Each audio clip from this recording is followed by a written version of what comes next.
இதுதான் அடுத்த வருஷத்தோட ட்ரெண்ட். எதுன்னு கேக்குறீங்களா? கசங்கி போன சட்டைய போடுறதுதான் ட்ரெண்ட். பல வருஷமா நானும் வெயிட் பண்ணி பார்த்தேன். இது ட்ரெண்டாவே கொண்டு வர மாட்டாங்க. நானே களத்துல இறங்கி கசங்கி போன சட்டைய போடுறதுதான் 2025 ட்ரெண்டிங் அப்படின்னு கொண்டு வந்துட்டாங்க. எத்தனை வருஷமாவே இப்படியே அயன் பண்ண சட்டை மாதிரியே போட்டு வெறப்பாவே சுத்திட்டு இருக்குது. ஒரு சேஞ்ச் வந்தா நல்லா தானே இருக்கும். ஏன்னா நம்ம என்னதான் வார்ட்ரோப்ல எடுத்து மடிச்சு இடிச்சு வச்சாலும் அது எடுத்து பார்க்கும்போது கசங்கிதான் இருக்கு.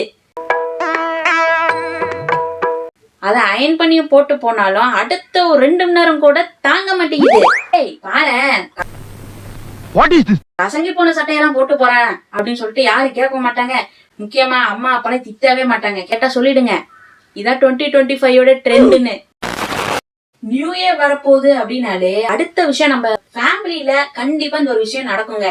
ராசி பலன். வணக்கம் நேயர்களே, நீங்க மேஷ ராசிக்கு எப்படி எதிர்பார்க்கிறோம். அடுத்த வருஷம் உங்க ஜாதகத்துக்கு உங்க ராசிக்கு என்ன பலன் இப்ப பாப்போம் அப்படின்னு சொல்லிட்டு ஒவ்வொரு ராசிக்கும் ஒரு பலன் சொல்லிட்டே வருவாங்க பாருங்க.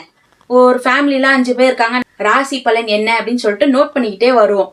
அதுல ஒரு கல்யாணம் ஆகிற வயசுல ஒரு பொண்ணு இருக்கு, இல்லைன்னா ஒரு காலேஜ் படிக்கிற ஒரு பையனு யாராவது இருக்காங்க வச்சுக்கோங்க.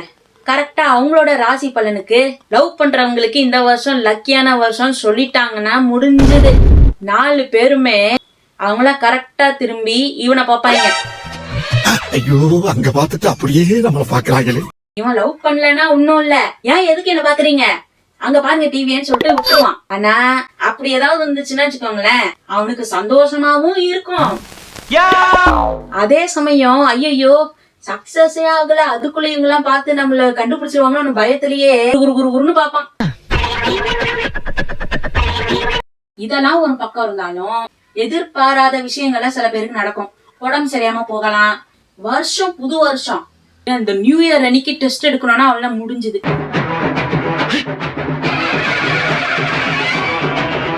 இன்னைக்கே போய் டெஸ்ட் எடுத்து நோயாளியே நம்ம ஆகுனா இந்த வருஷம் பூராவே நோயாளியே இருப்போம்னு நினைச்சிட்டு இதெல்லாம் போஸ்ட்பான் எல்லாம் பண்ணி வைப்போம். ராத்திரி 12 மணி ஆனோடனே ஸ்டேட்டஸ் வச்சு அதெல்லாம் அனுப்பி 12 மணிக்கு ஆரம்பிச்சா அது 2:30 மணி வரைக்கும் போயிட்டே இருக்கும். எத்தனை பேருக்கு புது வருஷ கேலண்டர் வந்தோடனே அதுல ராசி பலன் பாக்குற பழக்கம் இருக்கு? ஜனவரி 1 ராசி பலன் மட்டும் பார்க்காம பிறந்த நாள் அன்னைக்கும் என்ன ராசி பலன் போட்டிருக்கு அப்படின்னு பாக்குற பழக்கம் யாருக்கு இருக்கு சொல்லுங்க. நியூ இயர் ரெசல்யூஷன் எடுத்து அத பக்காவா செய்யறாங்க பாருங்களேன். அவங்க எல்லாம் மாசுங்க, சொன்னதை செஞ்சு காட்டுறாங்க. ஆனா சில பேர் என்ன மாதிரி இருப்பீங்க, ரெசல்யூஷன் எப்படியோ எடுப்போம், என்னதான் நினைச்சு இது பண்ணாலும் ஏதாவது ஒண்ணு தடுத்துக்கிட்டே இருக்கும். இந்த நியூ இயர் ரெசல்யூஷன் அடுத்த வருஷத்துக்கும் கொண்டு போறதும் உண்டு. இந்த வருஷம் நீங்க என்ன ரெசல்யூஷன் எடுத்திருக்கீங்க அப்படிங்கறத கமெண்ட் பண்ணுங்க. என்னோட நியூ இயர் ரெசல்யூஷன் என்னன்னா, இன்னும் கொஞ்சம் நான் நிறைய இன்க்ளூட் பண்ணணும் அப்படின்னு நினைக்கிறேன். அது அப்கமிங் வீடியோஸ்ல நிறைய சேஞ்சஸ் வரும், பார்த்து எப்படி இருக்குன்னு சொல்லுங்க. எல்லாருக்கும் அட்வான்ஸ் ஹாப்பி நியூ இயர்.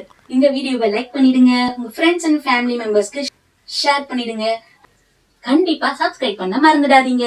அடுத்த வருஷம் பார்க்கலாம். அது வரைக்கும் பாய்.